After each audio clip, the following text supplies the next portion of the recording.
दो मंजिले मकान के ऊपरी माले में अपनी पैरालाइज्ड माँ के साथ अकेला बैठा अनिल खुद को बहुत ही असहाय महसूस कर रहा था।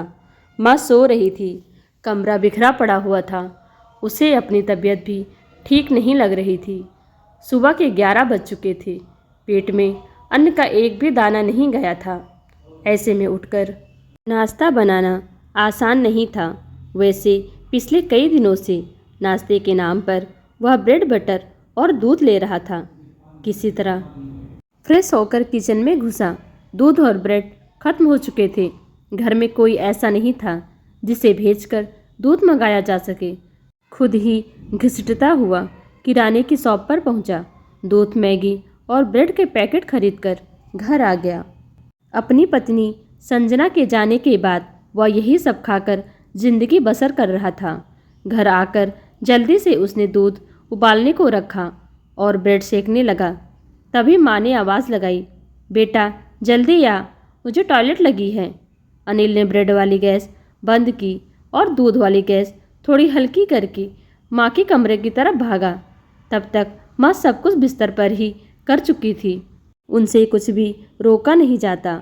वह माँ पर चीख पड़ा, क्या माँ, मैं 2 सेकंड में दौड़ता हुआ आ गया, पर तुमने बिस्तर खराब कर दिया।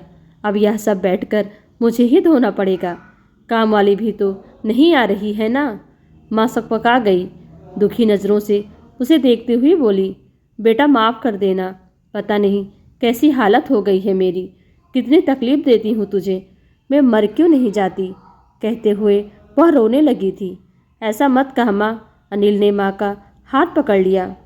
पिताजी पहले ही हमें छोड़कर जा चुके, भाई दूसरे शहर चला गया, संजना किसी और के साथ भाग गई।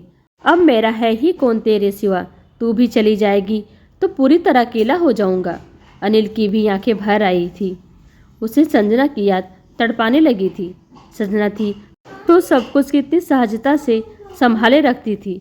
माँ की तबीयत तब भी खराब थी, मगर संजना इस तरह माँ की सेवा करती थी कि तकलीफ़ों के बावजूद वे हंसती रहती थी। उस समय छोटा भाई और पिताजी भी थे, मगर घर के काम पलक झपकते ही निपट जाते थे। अनिल की आंखों के आगे संजना का मुस्कुराता हुआ चेहरा आ गया। जब वह ब्याह कर घर आई थी, नई नवेली बहू इधर से उधर फुदकती फिरती थी, मगर अनिल उसकी मासूमियत को बेवकूफ़ी का नाम देता था। वक्त बेवक्त उसे झिड़कता रहता था। वह घर से एक भी कदम बाहर रख देती तो घर सिर पे उठा लेता था। उसकी सहेलियों तक से उसे मिलने नहीं देता था। समय के साथ चपल हिरनी सी संजना पिंजरे में कैद बुलबुल जैसी गमहीन हो गई। हंसी के बजाय उसकी आंखों में पीड़ा झांकने लगी थी। फिर भी कोई शिकायत किए बिना वह पूरे दिन घर के कामों में लगी रहती। आज अनिल को याद आ रहा था वह दिन जब संजना की मौजूदगी में एक बार उसे बुखार आ गया था। उस वक्त उनकी शादी को ज़्यादा दिन नहीं हुए थे। तब संजना पूरे दिन उसके हाथ पैरों की मालिश करती रही थी। अनिल कभी संजना से सिर दबाने को कहता, कभी कुछ खाने को मांगता, तो कभी पत्रिकाओं में से कहानियां पढ़कर सुनाने को कहता।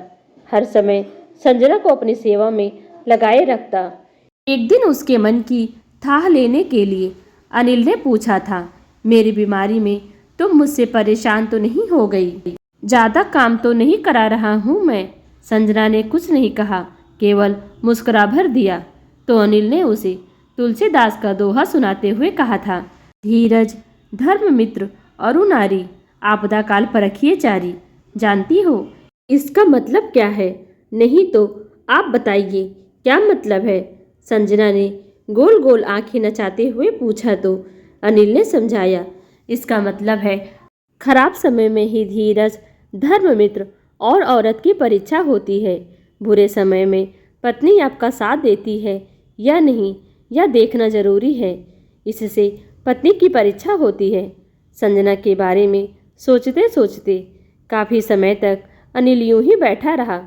तभी उसे याद आया कि उसने गैस पर दूध चढ़ा रखा है।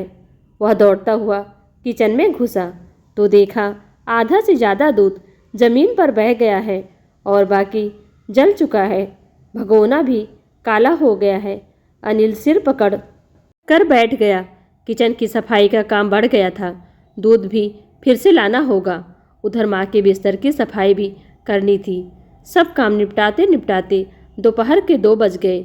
दूध के साथ ब्रेड खाते हुए अनिल को फिर से पुराने दिन याद आने लगे।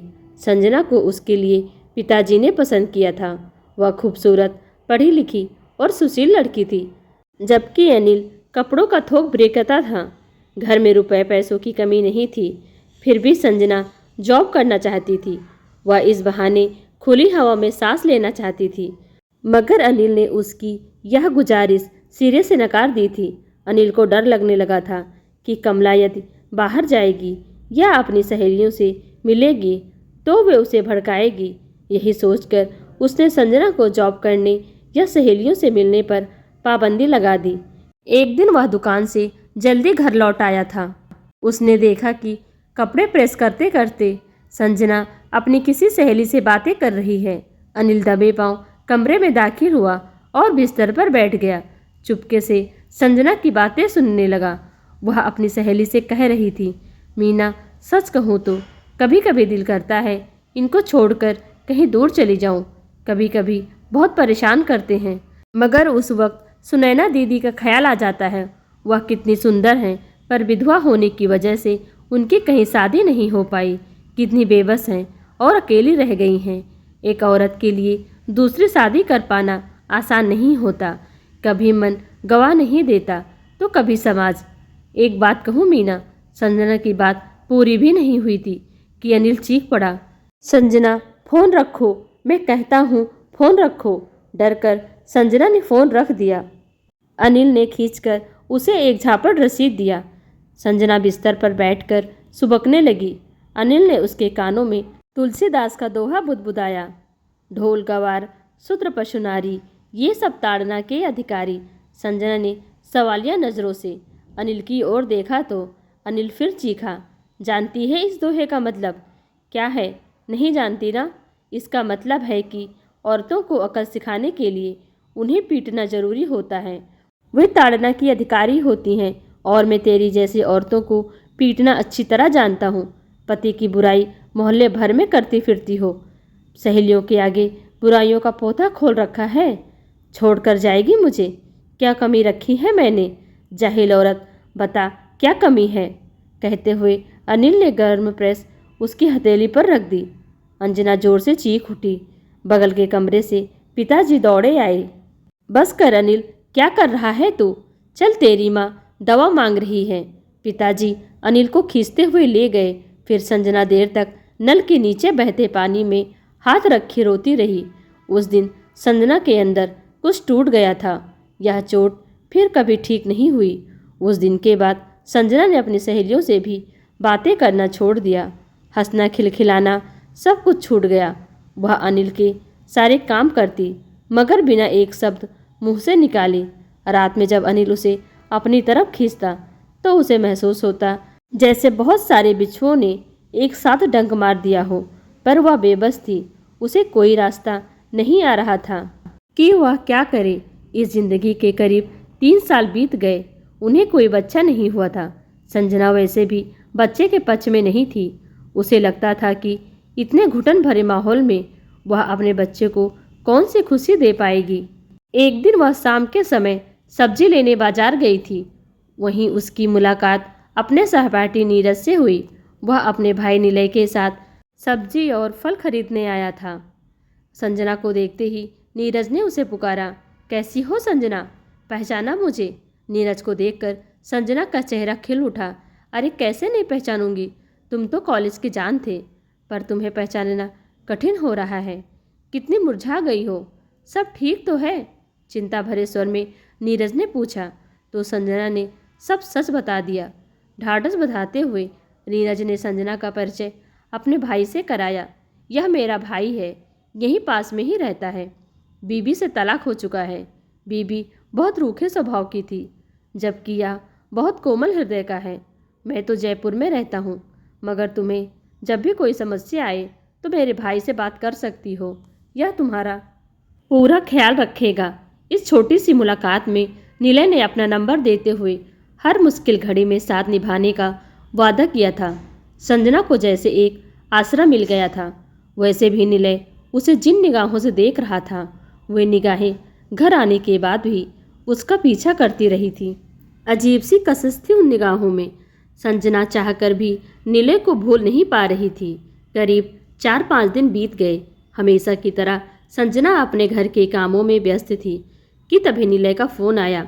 उसका नंबर संजना ने सुधा नाम से सेव किया था। संजना ने दौड़कर फ़ोन उठाया। निलय की आवाज़ में एक सुरूर था। वैसे उसने संजना का हालचाल पूछने के लिए फ़ोन किया था, मगर उसके बात करने का अंदाज ऐसा था कि संजना 2-3 दिनों तक फिर से निलय के ख्यालों में गुम रही। इस बार उसी ने निलय को फ़ोन किया। दोनों देर तक बातें करते रहे। हालचाल से बढ़कर अब जिंदगी के दूसरे पहलुओं पर भी बात होने लगी थी। अब हर रोज़ दोपहर करीब 2-3 बजे बातें करने लगे। दोनों ने अपनी अपनी फीलिंग्स शेयर की और फिर एक दिन एक दूसरे के साथ कहीं दूर भाग जाने की योजना भी बना डाली। संजना के लिए यह फैसला लेना कठिन नहीं हुआ था। वह ऐसे भी अनिल से अजीज आ चुकी थी। अनिल ने जिस तरह से उसे मारा पीटा और गुलाम बनाकर रखा था, वह उसके जैसी स्वाभिमानी स्त्री के लिए असहनीय था। एक दिन अनिल के नाम एक चिट्ठी छोड़कर संजना निलय के साथ भाग गई। वह कहाँ गई इसकी खबर उसने अनिल को नहीं दी, मगर क्यों गई और किसके साथ गई, ये सब बातों की जानकारी खत के माध्यम से अनिल को दे दी। साथ ही उसने खत में स्पष्ट रूप से लिख दिया था कि वह अनिल को तलाक नहीं देगी और उसके साथ भी नहीं रहेगी। अनिल के पास हाथ मलने और पछताने के सिवा कोई रास्ता नहीं था। इस बात को 1.5 साल बीत चुके थे। अनिल की जिंदगी की गाड़ी पटरी से उतर चुकी थी। मन में बेचैनी का असर दुकान पर भी पड़ा। उसका व्यवसाय ठप पड़ने लगा। अनिल के पिता की मौत हो गई और घर के हालात देखते हुए अनिल के भाई ने लव मैरिज की और दूसरे शहर में शिफ्ट हो गया। अब अनिल अकेला अपनी बीमार माँ के साथ जिंदगी की रेतीली धरती पर अपने कर्मों का हिसाब देने को विवश था। दोस्तों, आपको यह कहानी कैसी लगी कमेंट कर हमें ज़रूर बताइए। वीडियो को लाइक कर चैनल को सब्सक्राइब कर लीजिए। Thanks for watching.